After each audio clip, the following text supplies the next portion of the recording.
안녕하십니까 비해가족 여러분, 반갑습니다. 제가 오늘 아침 일어나 보니까 날이 많이 차가워졌어요.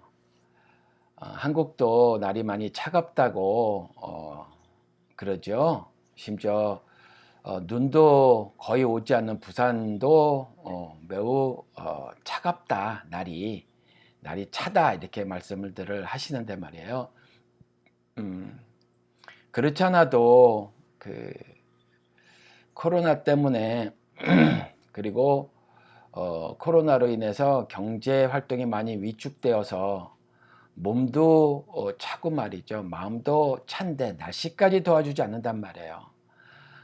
어디 옴짝달싹 못하니 마음도 꼭꼭 걸어 잠그고, 아니 몸을 걸어 잠그면서 마음도 걸어 잠그게 되는 현실을 맞닥뜨렸잖아요.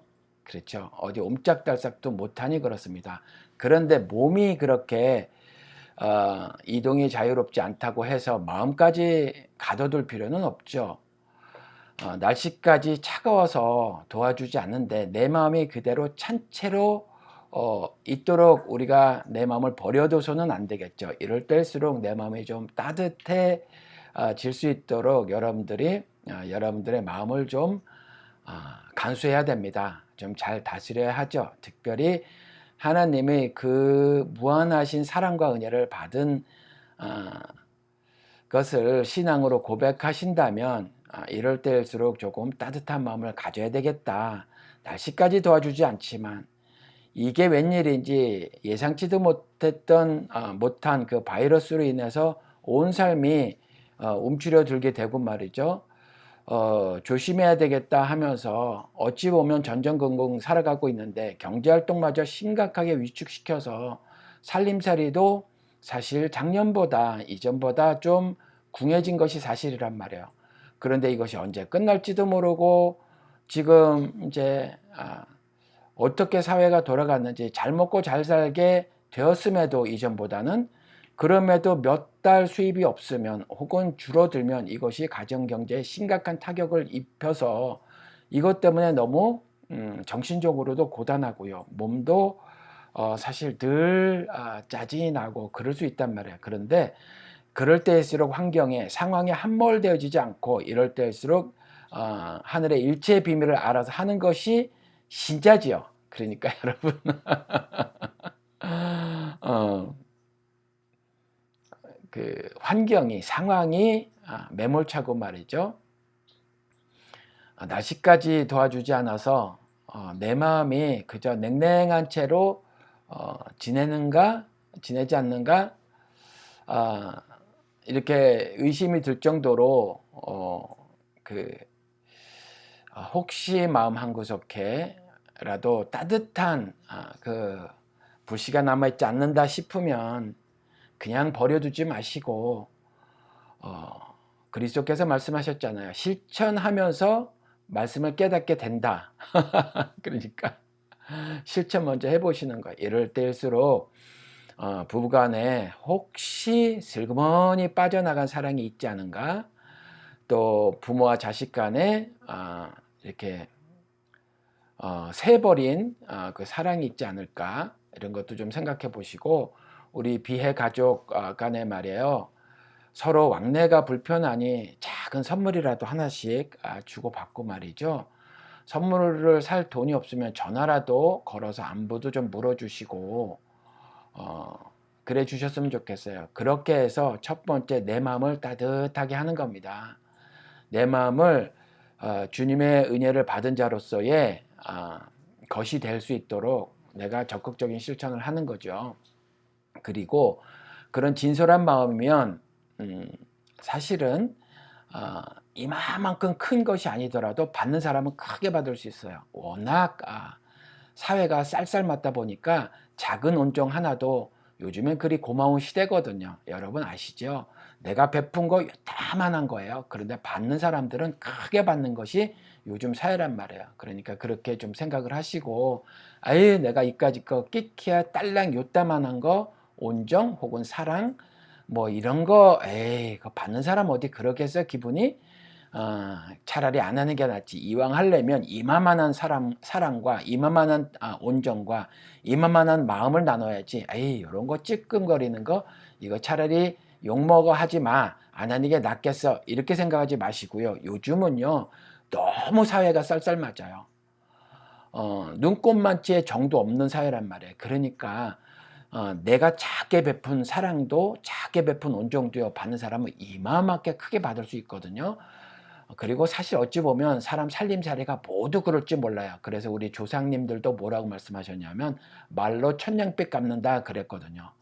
그러니까 따뜻한 말 한마디 우리 서로 주고받는 작은 자 식구들 가족들 되었으면 참 좋겠어요. 아침에 일어나니까 날이 차가운 겁니다. 그래서 혹시 저처럼 미련하게 마음을 차갑게 갖고 살지는 않을까 염려되어서 그래서 좀 말씀을 함께 나눴어요. 전화도 좀 하시고 이럴 때일수록 힘이 되는 말 식구들과 함께 좀 더 나누시고요.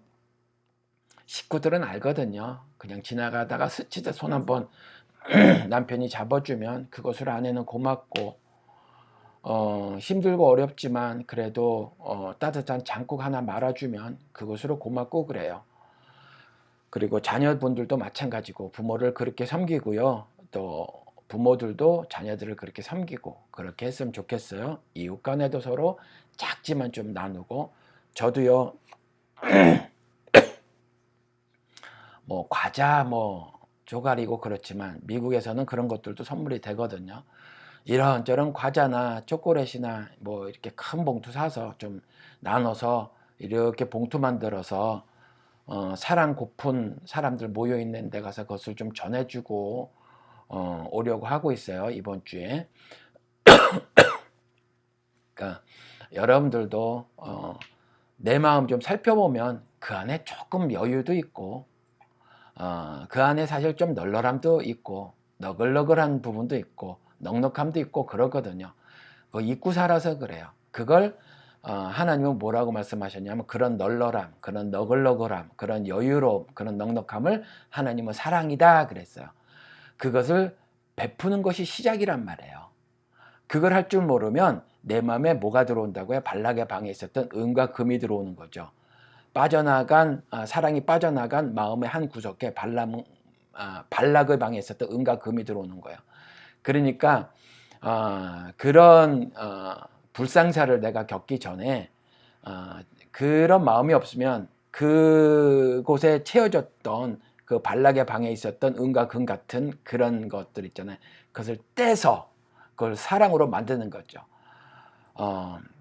그래서 제가 사랑은 돈으로 하는 겁니다 그랬잖아요.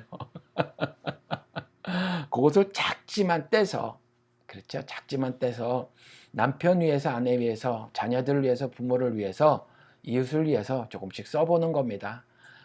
그리 하셨으면 좋겠어요. 그리고 혹시 되시는 분들은 우리 그 농사 지으시는 분 제가 성함을 잊어먹었는데 농사 지으신 분이 있죠. 그분한테 좀 직구도 좀 하시고 그리고 좀 여유가 되시는 분은 두 집 거 사서 내가 나 좀 하나 먹고 하나는 왜 모든 사람에게 안 줘?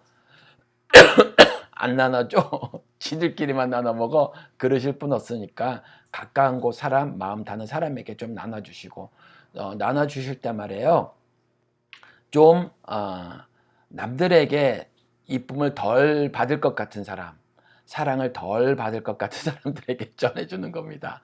조금 더 외로울 것 같은 사람들.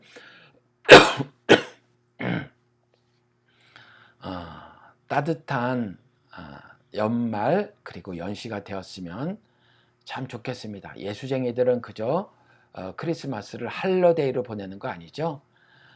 홀리데이로 보내는 거예요. 거룩한 날로.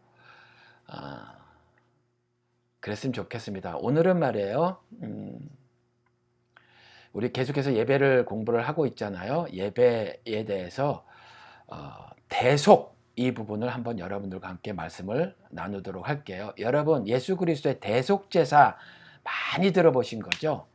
많이 정말 귀에 못이 밝히도록 들으신 말씀이란 말이에요. 근데 대속이 뭐냐? 죄를 속하여 준다는 거죠. 내가 가지고 있는 죄를 말끔히 씻어 주신다는 거예요. 예수 그리스도께서 드리신 그 제사가 그렇다는 거예요. 이전에는 1년 우리가 제물을 가지고 드렸잖아요. 그런데 더 이상 그 제사를 드리지 않고 예수 그리스도께서 나무에 매달려 죽으시는 제사를 드리시는 것으로 더 이상 이제 우리는 제사를 드릴 필요가 없게 되었다는 거죠. 그 단 한 번의 제사, 그 로마서 말씀대로 단번에 죽으심으로 once, 한 번이죠. 거의 단번이라고 해서 약간의 오해가 있을 수 있는데 그냥 한 번이라고 번역했으면 더 좋았을 뻔했어요. 한 번 드리시는 그 제사로 이전에 매년 드려왔던 그 모든 제사를 다 뭐라고 말씀을 드려야 되나? 10번 드렸어야 한다면 사람이 그 10번을 한 번으로 다 완성하신 거예요. 100번 드렸어야 한다면 그 100번을 다 담으신 거죠. 그 대속제사 한 번으로. 그래서 once 그리고 for all 이렇게 돼 있어요. 그러니까 모든 것들을 위한 한 번. 그렇죠. 모든 것들을 다 담은 한 번. once for all. 로마서에 그렇게 나왔거든요. once 한 번 for all 그랬거든요. 그렇죠. 그러니까 예수 그리스도께서 단번에 제사를 드리신 것으로 우리가 매년 드려야 되는 그 제사를 이제 더 이상 드리지 않아도 되었단 말이에요. 그것이 다 담고 있으니까. 그러니까 앞으로 드릴 제사까지 다 담아 놓으신 제사란 말이에요. 그 대속 제사란 말이에요. 그게. 그런데 그 대속 제사는 그 예수 그리스도가 대속 제사를 드릴 때 우리도 함께 제물로 바쳐지는 거죠. 로마서 6장 말씀대로 그의 죽음에 하나가 되고 그의 죽음에 하나가 되는 거. 이게 우리가 그리스도가 대속 제사를 드렸을 때, 대속 죽음의 제사를 드렸을 때 그 대속 제사의 죽음이 우리 것이 되게 하는 거란 말이에요. 그래서 우리도 더 이상 제사를 드릴 필요가 없게 되는 거죠. 이해가 되시죠? 그러니까 우리가 예수 그리스도가 죽으실 때 죽지 않았더라면 예수 그리스도의 대속 제사하고 우리는 아무 관계가 없는 거예요. 아무 관련이 없는 거죠. 그러니까 그분이 죽으셨을 때 나도 죽는 거예요. 이걸 연합이라고 하는 겁니다. 이 죽음의 연합은 자동적으로 부활의 연합의 결과를 손에 쥐게 하는 거죠. 결과로 나타난단 말이에요. 그래서 죽음과 부활은 한 세트예요. 한 세트. 그러니까 그리스도와 함께 죽으면 반드시 그리스도와 함께 다시 산다는 거죠. 그렇죠. 그래서 더 이상 우리는 매년 황소를 가지고 가서 드리는 제사를 안 드려도 되는 거죠. 이해가 되시죠? 그래서 자꾸 뭐 제사를 드려야 하는 것처럼 교회에서 말을 하잖아요. 이 예배 중심주의, 예배에 대해서 절대적 의미를 부여하는 이와 같은 종교 생활들, 이것을 깨고자 삶이 예배라는 말도 제가 비판을 했던 거란 말이죠. 이해가 되시죠? 더 이상 여러분들은 제사가 필요하지 않아요. 제사를 드리지 않아도 된다는 거죠. 그리스도와 함께 제사를 드렸더라면. 그런데 그런 성격의 제사를 사실은 우리는 날마다 드리며 살아야 한다는 거죠. 왜 그래요? 우리가 이미 완전해졌잖아요. 하나님은 의롭다 말씀하셨잖아요. 우리는 완전한 존재가 됐어요. 내가 완전하니 너희들도 완전해라. 믿음으로 우리가 그분의 십자가 대속 제사 죽음이 내 것이 되게 신앙 고백을 했단 말이에요. 그래서 그리스도와 연합이 됐으니 내가 완전하니 너희들도 완전하라 하신 말씀이 내게 적용 실천이 되었단 말이에요. 이제 나는 완전한 존재라는 거죠. 그렇죠? 나는 이제 퍼펙트 맨이 된 거예요. 완전한 사람. 내가 거룩하니 너희들도 거룩하라. 이제 나도 거룩한 사람이 되었단 말이죠. 한 점 흠이 없는 순전한 어린 양이 되었단 말이에요. 저도, 여러분들도, 우리도. 그래서 의롭다 하신 거죠. 하나님께서 의롭다 해주신 거예요. 의에 이르게 되었노라. 의에 이르게 된 게 로마서 말씀대로 3장에 뭐라고요? 구원받은 거죠. 구원받았다고 하는 건 의에 이르게 되었다라는 말이잖아요. 그래서 의인이라 칭함을 칭함을 받은 사람들이 신자잖아요. 신자라는 고백은 교인과는 다르게 의롭다는 거예요. 의로운 사람이라는 거예요. 누가 그렇게 선언해 줬어요? 세상 사람이 아니요. 하나님이 그렇게 해주셨다는 거죠. 완전하신 하나님이 우리의 삶을 모두 다 달아보시고 의롭다 해주신 거예요. 한 점 흠이 없다 해주신 거예요. 한 점 흠이. 그렇죠? 근데 실제로 우리가 그러냐는 거죠. 실제로. 그렇지 않잖아요. 그러니까 법적으로 이미 과거의 진죄, 오늘 진죄 포함, 앞으로 미래에 질 죄까지 포함해서 다 용서해 주셨다는 거예요. 그게 그리스도의 대속 제사예요. 그리스도의 대속 제사에 담긴 의미라고요. 미래에 지을 죄까지 다 용서해 주셨다는 거예요. 그러니까 캐사라 세라 살면 되겠느냐, 영지주의자처럼.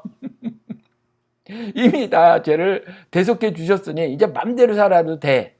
성경을 통해서 그리 말씀하셨나요? 아니잖아요. 고린도전서의 전체 컨셉이 뭐라고요? 이미 거룩하지만 아직 거룩하지 않은 거잖아요. 거기서 보면 다툼이 벌어지죠. 다툼이 벌어져요. 나는 헬라파, 아니 나는 뭐 베드로파요, 바울파요, 뭐 아볼로파요, 예수파요 막 싸우잖아요. 다투잖아요. 지들이 거룩하다는 거죠, 완전하다는 거죠. 그런데 뭔가 다툼을 벌여요. 다툼을 벌이면서 그 위의 구절들을 쭉 보면 여러 가지 문제점들을 지적하고 계시다고요. 작게는 개인들이 보이는 어떤 문제점들, 그거 지적하죠. 그리고 공동체, 교회 공동체가 저지르는 문제점도 지적하고 계시다고요. 그리고 그것보다 더 큰 국가 공동체, 그때 물론 피지배 민족이긴 하지만 이스라엘 공동체 전체가 저지르는 문제점들도 고린도전서를 보니까 지적을 하고 계시더라. 무슨 말씀이에요?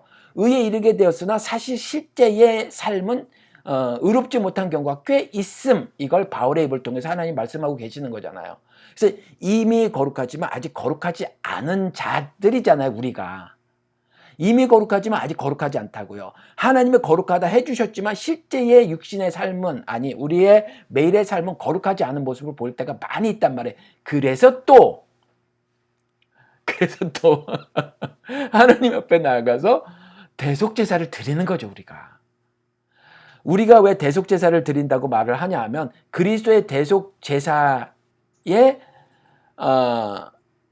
그리스도의 대속제사의 성격의 제사를 우리가 드리는 거여서 그래요.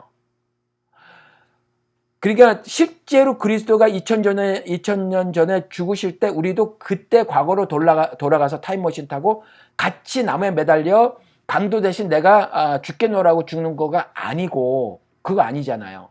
그렇죠?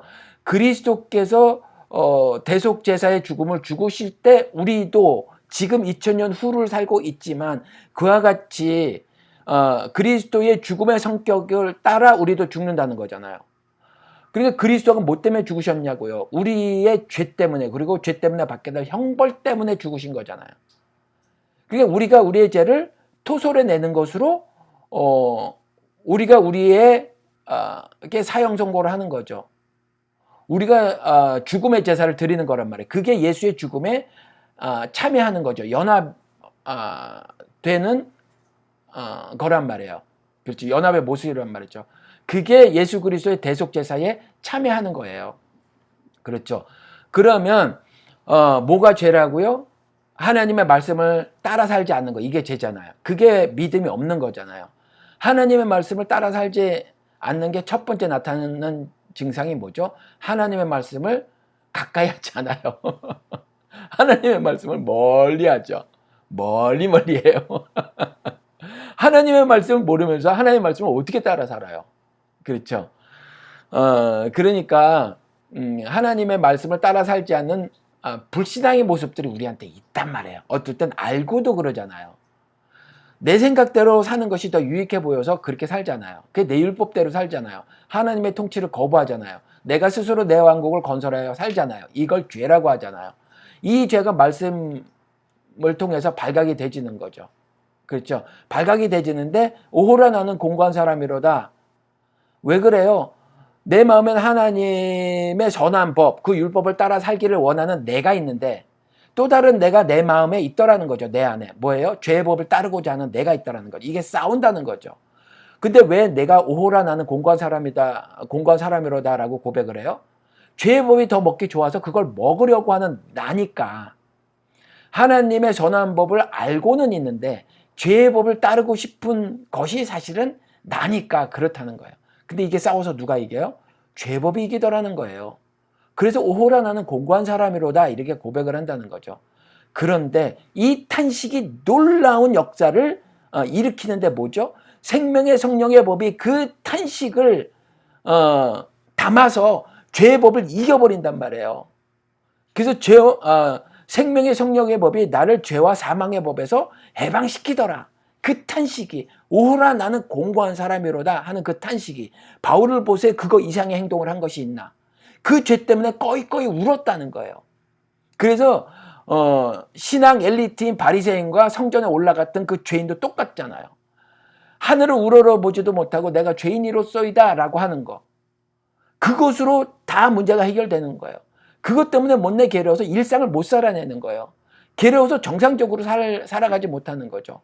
그 모습만 봐도 생명의 성령의 법이 죄와 사망의 법에서 건져내신다는 거예요. 뭔가 불법이 내 삶에 침투해 들어오면 스피리추얼 알러지, 그러니까 어떤 신앙의 알러지 반응이 나타나는 거죠. 오호라 나는 공고한 사람이라다. 이 무력한 내가 너무 괴로운 거죠. 내가 이 죄의 법을 따라 살고자 하는 내가 너무 괴로운 거야, 내 모습이. 그래서 복 받은 사람이 그 하늘의 위로를 받는 사람이 뭐라고요? 애통하는 자는 복이 있나니. 왜요? 내가 가진 능력으로 나는 어쩔 수 없으니. 그래서 하나님 말씀하신 거예요. 너로서는 할 수 없으나 나로서는 할 수 있다. 그렇죠. 그래서 애통하는 자가 복을 받는 거예요. 근데 산타클로스는 울지 않아야지 복을 주죠. 산타클로스는 적그리스도예요. 그런 면에서 울지 않아야 된다고 강요하잖아요. 세상이 이렇게 퍽퍽한데 어떻게 안 울어요? 세상이 이렇게 모질고 싸나운데 어떻게 울음이 안 터져요? 어른이라도 그냥 겉으로만 안 울 뿐이지 속으로는 여러 번 울었잖아요. 여러분. 남자는 울지 않아야 된다고 하지만 사실은 살펴보면 얼마나 많이 울었어요. 남자들도. 아버지로 남편으로 얼마나 많이 울었어요. 아내들도 얼마나 많이 울었어요. 왜요? 세상이 만만치 않잖아요. 게다가 세상에 속아 산 세월이 한두 세월이에요. 한두 해였냔 말이에요. 세상의 율법으로, 세상의 거짓 가르침으로, 기만적인 철학으로 내가 무장해 살아서 남편 미워하고 아내 미워하고 자식도 내가 낳았지만 자식도 꼴보기 싫고 부모는 짜증나고 시부모는 그냥 부모가 아니고 시자 붙은 부모이므로 너무 꼴보기 싫고 그래서 나는 지금 시금치도 그냥 쳐다도 보기 싫고 시장 가도 시금치 파는 아줌마는 고개 돌리고 지나가고 이런 거 아닙니까? 어떻게 내가 이렇게 괴물이 되었는가? 이거 봐야 되잖아요. 그렇잖아요. 그렇게 살아온 세월이 많단 말이에요. 얼마나 꼬드겨 놨으면 내가 그 세상의 거짓 가르침에 기만적인 철학에 기껏해야 하나님의 율법하고 비교해보면 초등학문에 불과한 그런 어리석은 것인데도 불구하고 그 율법을 장착해서 그리 미워하고 시기하고 등 돌리고 외면하고 그리고 산 세월이 얼마나 많아요. 그러다 보니까 냉랭하게 살았단 말이에요. 그렇잖아요. 내 마음에 미움 장착하고 그리고 살았단 말이에요. 그런데 이렇게 말씀을 하시더라는 거죠. 이렇게 성경을 통해서 하나님이 그러니까 그리스도의 이 대속제사, 이 대속제사가 나의 제사가 되게 해야 하는데 나의 제사가 되게 하려면 율법을 가까이 해야 되는 거죠. 왜 그래요? 율법이 죄를 밝혀주는 기능이 있잖아요. 그래서 죄 있는 곳에 은혜가 넘친다고 하잖아요. 죄가 죄인 줄 모르고 살아가는 거예요. 여러분과 제가 지금까지 그렇게 살아왔잖아요. 그것이 발견되니까 바울은 자기가 괴수 중에 괴수로 한 거고 저는 한국식 표현으로 개차반의 인생을 사는 겁니다. 이렇게 고백을 하는 거잖아요. 여러분들을 표현할 때 괴수 중에 괴수라고 표현하지 않고 개차반이라고 표현하지 않으면 나름 여러분들 이만하면 잘 살았지라고 하는 굉장한 교만을 하나님 앞에서 보이는 거와 마찬가지예요. 그러니까 여러분들도 여러분들의 삶을 돌아보고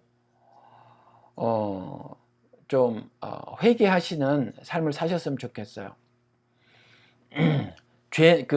하나님의 법은, 그 율법은요, 죄를 밝혀주는 기능이 있단 말이에요. 어찌 보면 그것이 목적이기도 하단 말이에요. 그러니까 말씀을 늘 가까이 해야 되죠. 그래서 세상의 기만적인 철학에 속아 살지 않도록 애를 써야 된단 말이에요. 날마다 주야로 묵상을 해야 돼요. 그래서 죄가 발각되면 그 죄를 토설해야 되죠. 이것이 예수 그리스도가 죽으셨을 때 내가 죽는 죽음이란 말이에요. 그 죽음에 연합되는 거란 말이에요. 그래서 바울은 어떻게 말하냐면 난 날마다 죽노라 그러잖아요. 난 날마다 죽노라. 왜요? 날마다 그 육신의 정욕에 매몰되어져 살아가는 나니까. 그래서 날마다 죽는 거란 말이에요. 이생의 자랑. 그렇잖아요. 나는 괜찮은 신앙인이야라고 하는 이생의 자랑. 이것들로 이게 보암직하고 모험직하니까 이거나 먹고 산단 말이에요. 바리새인들처럼. 어떤 종교적 멋짐 이거 있잖아요. 이거 뿜뿜거리고 살겠다는 거죠. 멋짐 뿜뿜. 종교인으로서. 그래서는 곤란하다. 그런 말씀을 성경을 통해서 해놓고 계신 거예요. 그래서 이 그리스도의 대속제사, 이건 사실 보면요, 구약에 짐승제사 있잖아요. 짐승제사에서 모형으로 이미 보여주신 거예요. 어떻게 하셨어요? 가서 보면, 레위기에 보면, 제가 오늘 아침 읽어서 레위기를 이렇게 좀 살펴봤는데, 무슨 제사가 있잖아요. 대개 5개의 제사 이렇게 나오는데 어떤 건 내용별, 어떤 건 형태별 이렇게 나눠요. 번제라는 제사는 형태를 말하는 거죠. 물론 형태를 말하면서 내용도 말하고 있긴 하지만, 성격을 말하고 있긴 하지만, 번제는 재물을 태우는 거예요. 근데 번제든 예를 들어서 죄를 뭐라고 그래야 되나? 속건제는 내가 죄를 지었을 때 드리는 제사라고 그래요. 근데 이 속건제도 마찬가지고, 또 화목제도 마찬가지고, 다 재물을 태워요. 황소를 가져올 수 없으면 새라도 좀 가져와라. 이렇게. 그리고 또 그것도 또 없는 사람은 밀가루 조금 가져와. 이렇게 하고, 거기다 기름 좀 바르고, 향 좀 이렇게 해가지고 가져와. 그럼 그 중에서 한 주먹만 이렇게 제단 올려놓고 태우고 이랬었단 말이에요. 그러니까 가난한 사람도 다 제사를 드릴 수 있도록 해주셨어요. 그 마음이 문제라는 거예요. 마음. 초태생에 꽂혀서 과거에 맨날 초태생 그랬는데, 초태생의 성경에 담긴 의미를 모르고 막 그랬던 거예요. 그 초태생, firstborn이잖아요. 처음 난 자. 그래서 장자, 이 장자의 의미를 좀 알아야 하는데, 하나님이 장자에 담아두신 뜻이 있잖아요. 그렇잖아요. 그래서 죽음에서 먼저 난 자, 그게 그리스도였잖아요. 가장 먼저 난 자, firstborn from the dead. 그러잖아요. 그러니까 그 의미를 제가 그동안 말씀을 드렸으니 따로 설명을 더 길게는 안 드릴 텐데, 아무튼 그런 건데, 그냥 초태생활을 안 들여서 죄를 하나님께서 노하셨다 이렇게 말씀을 하시는 분들은 성경을 너무 모르시는 거죠. 왜냐하면 곡식으로도 제사를 드릴 수 있게 해 주셨다는 거죠. 곡식도 태울 수 있게 해줬고요. 곡식 말고 그냥 밀가루 조금 가져가도, 그러니까 나락이라고 하는 거 있잖아요. 아니면 나락을 방앗간에 가서 쪄가지고 이렇게 진짜 쌀이나 보리나 밀이나 이런 거 만든 거, 이것으로도 할 수 있었지만, 빻은 밀가루 요만큼 가지고도 할 수 있었단 말이에요. 요만큼 가지고도. 그러니까 제사를 드리려는 마음이었었지 무슨 제물 자체는 아니었어요. 제물 자체. 그러니까 아벨과 가인의 제사도 그 제물에 담긴 마음이었지 제물 자체가 아니었어요. 제물이 뭔가. 그렇죠. 그래서 말라기에서도 그 제물 자체가 아니었어요. 어린 양이었는데 그런데 그것이 순전한 마음이 아니었었죠. 훔친 것, 저는 것, 병든 것, 눈먼 것 등으로 드리는 더러운 마음이었기 때문에 내상을 더럽히는도다 그랬다는 거예요. 그들이 11조를 안 드린 것이 아니라 11조를 그들도 드렸다는 거예요. 그래서 하나님의 것을 훔쳤다고 번역한 것이 매우 간악한 번역이다라는 거죠. 거기서 보면 실제는 하나님을 훔친 거예요. 근데 하나님이 훔칠 수 있는 대상인가요? 하나님 우리가 살짝 훔칠 수 있어요? 못 훔치죠. 근데 하나님을 훔친다는 말이 뭐예요? 하나님을 훔친다는 것이, 하나님을 훔쳐서 내 것 만드는 거잖아요. 그러니까 뭐냐면 하나님을 내 욕심에 맞췄다 그 말이에요. 하나님을 훔쳤다 그 말이에요. 근데 그 훔쳤다는 단어를 이왕이면 랍이라는 말을 썼단 말이에요. 이거는 조금 더 강한 이미지가 있어요. 랍은 무슨 의미가 있냐면 막 강도 같은 거. 그게 강도 그게 라버리거든요. 랍을 썼단 말이에요. 그러니까 하나님을 라빙한 거예요. 하나님을 훔쳤는데 아주 매우 거칠고 사납고 상처가 날 정도로 훔친 거죠. 상처를 내가면서 인생의 상처가 나는 거예요. 그렇게 훔쳤다는 거 하나님을 훔쳤다는 건 뭐냐면 하나님을 훔쳐서 내 거 삼은 거잖아요. 내 거 삼았다는 건 내가 하나님화되는 게 아니라 하나님을 내 것으로 만들어 버린 거예요. 내 욕심 따라 만들어 버린 거죠. 그렇잖아요. 그래서 더럽다 그러신 거예요. 병든 것을 드려도 드려도 만족하시는 하나님, 그것 받고 나에게 따따블로 복을 내려주시는 하나님, 이렇게 만들어 버린 거예요. 말라기에 나온 제사장들이, 그리고 제사장 따라 제사를 드렸던 모두 유대인들이, 한국의 목사들이, 그 목사에게 아멘하는 다수의 개신교인들이 똑같은 거란 말이에요. 그렇죠? 짧게 하려고 했는데 또 시간이 쭉 가는군요. 그래서 우리가 대속제사를 드리는 건데 그리스도께서 대속제사를 드리는 건 짐승제사에서 예표가 됐고요. 그림자로 보여줬고 이 짐승제사는 사실 그 이전에도 먼저 우리들에게 슬쩍 보여주신 게 있어요. 뭐죠? 아담이 죄를 지었을 때 죄를 짓고 나니 부끄럽잖아요. 창피하잖아요. 그래서 숨었어요. 이전에는 벌거벗었으나 부끄럽지 않았죠. 근데 벌거벗었으니까 부끄러운 거예요. 왜요? 우리도 지금 자꾸 가리고 숨기잖아요. 우리를 다른 사람에게 알리길 원하지 않잖아요. 내 속마음이 다 까발려지기 원치 않잖아요. 사실은요, 요즘에 어떤 줄 아세요?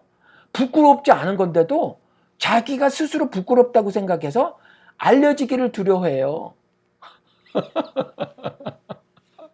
뭔가 숨기고 싶어해요. 뭔가 감추고 싶어해요. 왜 그런 줄 아세요? 부끄러움이 많아서 그래요. 근데 그 부끄러움이 뭐예요? 성경에서 보니까, 창세기 보니까 죄를 지은 거예요. 그래서 부끄러워서 숨었는데 뭐라고 고백을 해요? 두려워서 숨었나이다. 아담이 그러잖아요. 그렇죠? 그래서 자꾸 숨기려고 한단 말이에요. 현대인들은. 자꾸 감추려고 해요.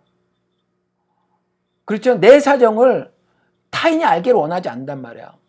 그만큼 잘못을 많이 저지르고 있다는 거예요. 사실 뭔가 부끄럽다는 거지 인생이. 이럴 때 이제 항의하시는 분이 반드시 또 계시리라 믿어 의심치 않죠. 아, 나 꼭 그래서 숨기는 거 아닌데요? 이러시겠죠. 근데 성경은 그렇게 말하고 있다는 거예요.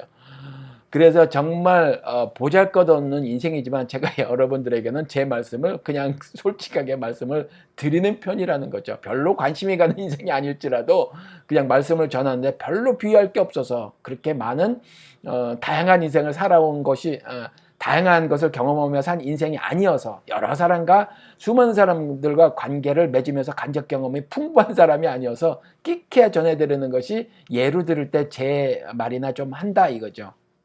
그랬을 때 별로 감추려고 하지 않고 숨기려고 하지 않고 뭐 저 황 목사 뭐 이렇게 시시콜콜하게 지 얘기를 다 해. 일부러 그러는 거예요. 일부러 여러분.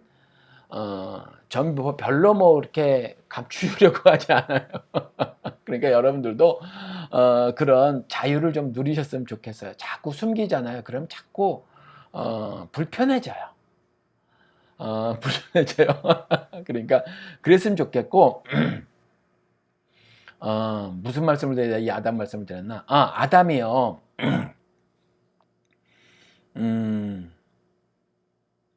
까먹었네. 제가 이래요. 문제가 심각하네.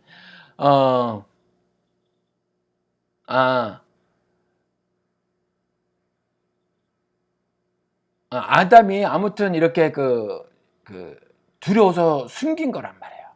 그죠? 두려워 숨기고, 이 말씀을 드리려고 했다. 근데 아담이요, 이제 부끄러워졌어요. 감추고 싶잖아요. 그래서 뭐 갖고 감췄어요? 자기가 나뭇잎 좀 가져다가 옷을 지어 입어서 감췄어요. 자기 치부를 가린 거죠.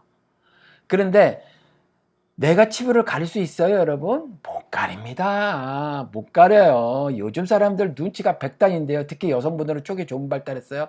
딱 보면 아는 겁니다.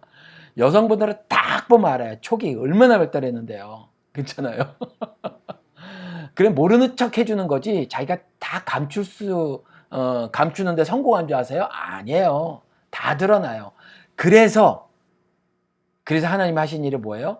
아담이 스스로 감추려고 했던 것, 자기의 치부, 자기가 알리고 싶지 않은 것을 감추려고 했었을 때 그것을 뜯어내시죠, 하나님이.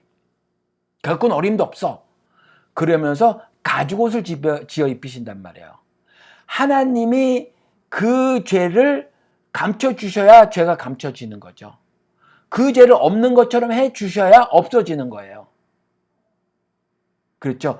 그 가죽옷을 지어 입히신 것이 사실 짐승제사, 그 짐승제사를 짐승제사보다 먼저 그림자로 보여주신 거예요. 인생들의 더러움, 알리고 싶지 않은 것, 추함, 악함, 음란함, 치부 있잖아요. 알리고 싶지 않은 거. 이거 자기들이 아무리 감추려고 해도 안 감춰진다는 거예요. 그것으로 덮을 수가 없다는 거예요. 그래서 하나님의 은혜로 인생의 그 더러운 문제는, 죄의 문제는 해결이 된다라고 그 아담 때도 이미 창세기 말씀을 해놓으신 거란 말이에요. 이걸 미리 슬쩍 딱 보여주신 거예요. 그리고 짐승제사 법을 이렇게 만들어 주신 거죠. 근데 짐승 없는 가난한 사람은 어떻게 해요? 곡식을 대신 하는 거죠. 마음을 그렇게 하면 됐어요. 똑같이 짐승을 잡아 태우듯이 태우면 됐었다는 거죠. 태우면 됐었다는 거예요. 제사장이 한 줌 이렇게 그 handful이라고 했어요. 영어로는. 그러니까 손에 이렇게 한 주먹, one handful, one spoonful 그러면 한 숟가락이잖아요. 그런 것처럼 one handful 그랬단 말이에요. 그러니까 요렇게 손으로 떨 수 있을 만큼 요만큼 갖다 태우면 어떤 부자가 황소 잡아서 태우는 것처럼 똑같은 그 마음으로 하나님이 받아주셨다는 거예요. 그렇죠? 그러니까 우리 신자들은 절대로 내 삶의 크기가 얼마나 큰가 이런 건 여러분 안 따지셔도 돼요. 성격이 어떤가 하면 고민하시면 된다는 거죠. 그거를 미리 보여주시고 그것처럼 똑같이 그리스도께서 나무에 매달려 죽으신 거예요. 희생제물로 자신을 바치신 거죠. 스스로 남의 손에 잡혀 죽는 것으로 사실은 일부러 죽으셨으므로 자결하신 거란 말이에요. He killed himself. 자기가 자신을 죽인 거예요. 또 다른 표현으로 뭐라고 돼 있어요? 아버지가 아들을 죽이신 거로 돼 있죠. 아버지가 아들을 죽이러 보내신 거예요. 이 흑암이라는 세상에. 하늘에서 죽이신 게 아니에요. 하늘은 그와 같은 죽음이 없어요. 이 흑암에서만 죽는 거예요. 이 흑암이, 그러니까 죽음의 모순을 당할 수밖에 없어서 흑암이라는 세상이라는 거죠. 이해가 되시죠? 저 하늘에 아버지가 계신 곳에는요, 죽음이라는 모순을 당하지 않아요. 죽음이라는 모순을 결코 당하지 않는 나라란 말이에요. 그 세계죠. 그게 Christ Nation, 그리스도 나라예요. 그게 Kingdom of Heaven, 하늘 나라죠. 그게 Kingdom of God, 그게 하느님 나라란 말이에요. 이해가 되시죠? 그래서 그 가죽옷 지어 입히신 거, 그 다음 짐승제사, 이것들의 완성의 모습을 보여주는 것이 십자가 대속제사라는 거죠. 근데 이 십자가 대속제사에 대해서 그리스도께서 직접 마태복음 5장 17절에 뭐라고 말씀하셨어요? 모든 율법과 모든 선지자 입에서 나오는 그 말씀들을 완성하러 오셨다 그랬잖아요. 그러니까 성경에 있는 모든 구약의 진술들은 그리스도가 나무에 매달려 죽으시는 것으로 완성된 거예요. 완성. 그래서 그 죽음에 연합된 사람들은 그 죽음의 예수 그리스도의 나무에 매달려 죽는 그 대속 죽음에 하나가 된 사람들은 더 이상 그와 같은 제사를 드리지 않아도, 더 이상 그 이후에 제사를 드리지 않아도 그때 예수 그리스도와 연합되는 그 죽음의 제사를 드렸더라면 너희는 이미 완전하도다, 너희는 의에 이르게 된 자로라 라고 하나님께서 법적으로 선언해 주시는 거란 말이에요. 그게 칭의예요. 이해가 되시죠? 근데 아직 이미 거룩하지만 아직 거룩하지 않아서 날마다 죽는 제사를 드리는 거죠. 그렇죠. 삶 가운데서 하나님 앞에 돌아보는 거예요. 그러면 애통하지 않을 수가 있나요? 그 은혜에 비해서 내가 얼마나 더러운지, 그 베풀어 주신 은혜, 그 자신이 죽기까지의 은혜를, 죽기까지의 사랑을 보여주셨는데, 그런 은혜를 내게 끼쳐주셨는데, 내가 그까지 작은 이익 하나로, 금전적인 이익 하나로 내 명예 좀 지켜보겠노라고. 그렇잖아요. 숨기고 감추고 이생의 자랑 때문에 그것을 훔치며 살려고 하고, 그 훔치는 것이 하나님을 훔치는 건데 그것도 모르고, 그리고 계속 그렇게 살아가니 얼마나 더러워요. 그러니 하나님 앞에 나가서 애통하는 거죠. 그랬을 때 하나님께서 위로를 더해 주시더라. 이런 제사를 또 드리는 거예요. 날마다 죽는 제사를. 하나님 그러면서 어떨 때는 말을 못한단 말이에요. 어떨 땐 말을 못해요. 그렇지만 애통하면서 속으로 막 하는 말이 뭐였어요? 주여 나는 죄인으로서이다 라고 세리가 했던 말을 내가 하는 거죠. 이게 제사란 말이에요. 하나님 앞에서 나가서 하는 거. 이해가 되시죠? 근데 레위기를 보면 이스라엘이 모르고 진 죄도 있대요. 그렇지만 그것도 문제라는 거예요. 4장에 보면 그렇고요. 5장에도 또 나오고 그래요. 그러니까 모르고 진 죄도 죄예요. 그러니까 모르고 죄를 짓지 않으려면 어떻게 해야 돼요? 말씀으로 무장하고 있어야 되죠. 그것을 가슴에 방패로 차고 있어야 된다는 거죠. 그것으로 허리띠를 둘러매고 있어야 된다는 거죠. 그것을 이 전쟁과 같은 삶을 살 수밖에 없는 세상에서 머리에 투구를 쓰고 있어야 된단 말이에요. 그것을 말씀을 검으로 내가 갖고 있어서 세상의 그 악한 것들을 물리치며 살아야 된다는 거죠. 그래서 천국은 침노하는 자의 것이라는 거예요. 이 땅에서도 천국살이를 하는 거잖아요.